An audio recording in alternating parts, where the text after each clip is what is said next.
In 1968, a coach who had already built one championship dynasty decided to build a second one from nothing. Paul Brown had won 7 league titles with the Cleveland Browns, the team that carried his own name. Then, in his 60s, he started over in Cincinnati with an expansion roster in a stadium that wasn't even finished yet. Nobody expected an expansion team to matter this fast. Brown's Bengals reached the playoffs in their third season, a record at the time, built on the same discipline and innovation that had already changed football once. From the face mask to the modern playbook, much of what fans took for granted on Sunday afternoons had come from this one man. Now we're going back to Riverfront Stadium, starting with the coach who built it all. Number 1. Paul Brown. By 1970, Paul Brown had done something no other expansion coach had managed. He took a 3-year-old franchise to a division title. It shouldn't have been possible. Most new teams spent a decade losing before they found their footing. Brown got there in 3 years, using the same blueprint that had already made him a legend once before. Before Cincinnati, Brown had built the Cleveland Browns from scratch in 1946, winning 7 championships across 2 leagues in 12 seasons.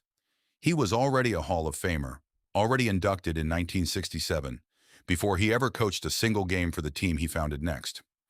Fired in Cleveland by an owner who wanted control of his own franchise, Brown got exactly that in Cincinnati, serving as head coach, general manager, and part owner all at once. He brought the same obsessive standards with him. Brown had invented the face mask, the practice squad, and the modern playbook. He was the first coach to grade players from game film and the first to call plays from the sideline. In Cincinnati, he applied all of it to a roster built almost entirely from other teams' cast-offs and late-round picks, drilling them with a level of preparation most expansion players had never experienced. Off the field, Brown carried a reputation for coldness that even his own admirers acknowledged. He rarely showed warmth publicly, and players often described him as more respected than loved. But those who worked under him also became some of the most successful coaches in NFL history, a coaching tree that eventually included Don Shula, Chuck Noll, Weeb Ewbank, and a young assistant named Bill Walsh. Brown stepped down as head coach after the 1975 season, but remained the team's president until his death, staying involved in every major decision the franchise made for another 16 years. He died on August 5, 1991, at the age of 82. The Bengals later named their stadium after him, cementing a legacy that stretched across 2 franchises and nearly half a century of football. Would any coach today be trusted to build a franchise from nothing twice in one lifetime? Or did football simply never produce another mind quite like his? If you remember a quarterback nobody outside Illinois had heard of walking into training camp and quietly becoming one of the most accurate passers the league had ever seen, you already know who came next. Number 2. Ken Anderson. Ken Anderson arrived in Cincinnati in 1971 from Augustana College, a Division III school most scouts had never visited. Paul Brown's staff had, and what they found stunned them. Assistant coach Bill Walsh wrote in his scouting report that, discounting experience entirely, Anderson was the best quarterback prospect he had ever evaluated. Anderson spent 16 seasons proving that report right, becoming the most accurate passer of his era.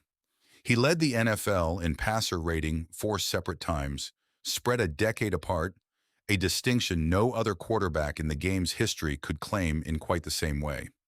In 1981, he won NFL MVP, the league passing title, and Comeback Player of the Year in a single season, quarterbacking the Bengals to their first Super Bowl appearance.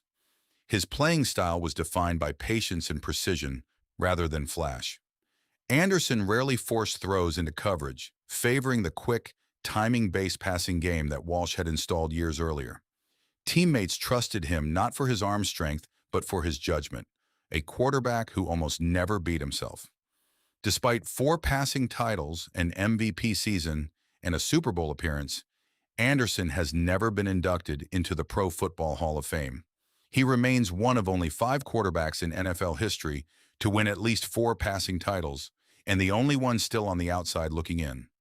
Bengals president Mike Brown, Paul Brown's son, has said plainly that if Anthony Munoz is the best player in franchise history, Anderson is the most important. Anderson stayed in coaching long after his playing days, serving as an NFL quarterbacks coach for over 2 decades. including a stint helping develop young passers for the Pittsburgh Steelers. He remains a fixture at Bengals alumni events, still Cincinnati's standard for what the position should look like. Is Ken Anderson's exclusion from Canton a genuine oversight, or does the absence of a championship ring explain everything voters need to know? Number 3. Isaac Curtis. Isaac Curtis was so fast that the NFL had to rewrite its rulebook because of him. In his rookie season of 1973, defensive backs simply couldn't stay with him using the physical, handsy coverage that was legal at the time, so they resorted to grabbing and holding him well past the line of scrimmage. Paul Brown, furious at what he saw as a systematic assault on his young receiver, took his complaint straight to the NFL's competition committee. The result became known as the Isaac Curtis rule. Defenders could only make contact with a receiver within 5 yards of the line of scrimmage.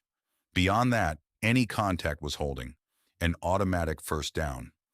The rule reshaped the passing game across the entire league, opening up the kind of downfield offense that would define football for decades to come. Curtis backed up the rule's namesake with real production. He made 4 straight Pro Bowls to open his career, helped Cincinnati capture the 1973 AFC Central title as a rookie, and finished his career with 416 receptions and a 17.1-yard average per catch, a number that reflected exactly the kind of vertical threat he had always been. Ken Anderson later called him Jerry Rice before Jerry Rice. Off the field, Curtis carried himself with the same understated cool that defined his playing style, celebrating touchdowns with a simple over-the-shoulder flip of the ball rather than any elaborate display. After retiring in 1984, he moved into hotel management and sports marketing in Cincinnati before eventually returning to his native California. Curtis is often remembered less for personal glory than for how much he changed the sport around him. If a receiver's speed can force the entire league to rewrite its rules, doesn't that say more about his impact than any statistic could? The coach who built Curtis's offense trusted his defense just as much, and one player on that side of the ball proved Paul Brown's whole philosophy about the kind of man he wanted wearing a Bengals uniform. Number 4. Reggie Williams. Paul Brown had a theory that most NFL scouts didn't share. He believed smart players made better football players, not just better interviews. In 1976, that theory led him to draft a linebacker out of Dartmouth named Reggie Williams, a small school Ivy League prospect that other teams had largely overlooked. Williams spent the next 14 seasons proving the theory right. Undersized for the position at 6'1" and 228 pounds, he compensated with relentless technique and preparation, becoming Cincinnati's defensive captain and finishing his career with 62.5 sacks, still second in franchise history decades later. He started 196 of his 206 games in a Bengals uniform, anchoring the defense through both of Cincinnati's Super Bowl runs in 1981 and 1988. What set Williams apart wasn't just his play. In 1988, while still an active starting linebacker, he was elected to the Cincinnati City Council, holding public office during the football season and reporting directly from City Hall to Riverfront Stadium on game days. It was an almost unheard-of dual life, a professional athlete legislating city ordinances by day and blitzing quarterbacks by night. Williams's community involvement went beyond politics. He won the NFL's Walter Payton Man of the Year Award in 1986 and was later named Sports Illustrated's Co-Sportsperson of the Year, recognition that had almost nothing to do with what he did between the lines. Teammates respected him as a natural leader, someone who brought the same patience and preparation to a city council chamber that he brought to the locker room. After retiring in 1989, Williams stayed connected to football and public service, eventually working in international sports development. He remains one of the most respected figures in franchise history, not for individual stardom, but for proving Paul Brown's original bet on intelligence and character could pay off for over a decade. Did Williams' example influence how the Bengals scouted players for decades afterward? Or was he simply a singular exception the franchise never quite replicated? If you remember a converted college quarterback who spent 15 seasons quietly picking off passes without ever quite becoming a household name, The next man on this list waited longer than anyone for the recognition he deserved. Number 5. Ken Riley. Ken Riley arrived in Cincinnati in 1969 as a quarterback, the position he had played his entire college career at Florida A&M. Paul Brown had other plans. At a time when black quarterbacks were almost never given a chance to start in professional football, Brown didn't see it as a demotion. He saw a natural cornerback with quick feet and better instincts than most players who had played the position their whole lives. The conversion worked better than anyone could have predicted. Riley started as a rookie and never really stopped, playing 15 seasons entirely with Cincinnati and intercepting at least one pass in every single year. He finished his career with 65 interceptions, tied for fifth most in NFL history at the time, trailing only a handful of Hall of Famers. Teammates and coaches nicknamed him the Rattler and Mr. Consistency, fitting labels for a player who rarely made highlight reels, but almost never got beaten deep. Bengals owner Mike Brown later said Riley was simply worry-proof. Despite his production, Riley spent decades on the outside of the Hall of Fame conversation, overshadowed by cornerbacks who played for teams with more championships.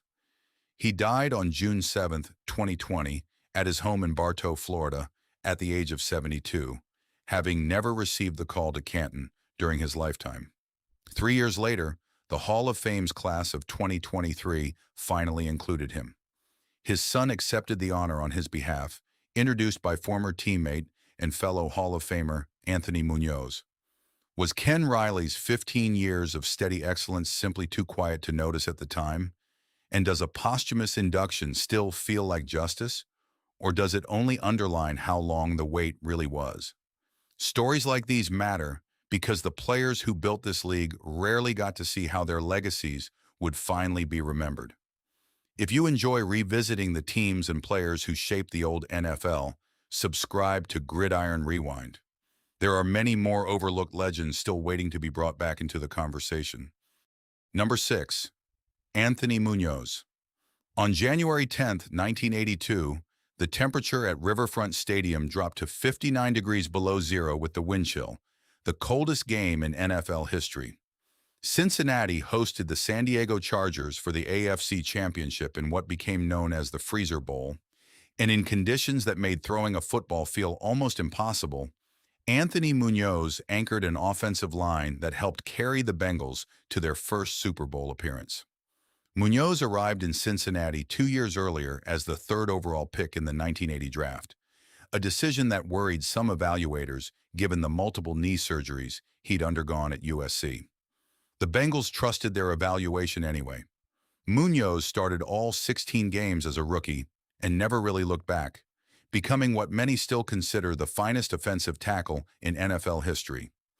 11 consecutive Pro Bowl selections, 9 All-Pro nods, NFL Offensive Lineman of the Year 3 separate times.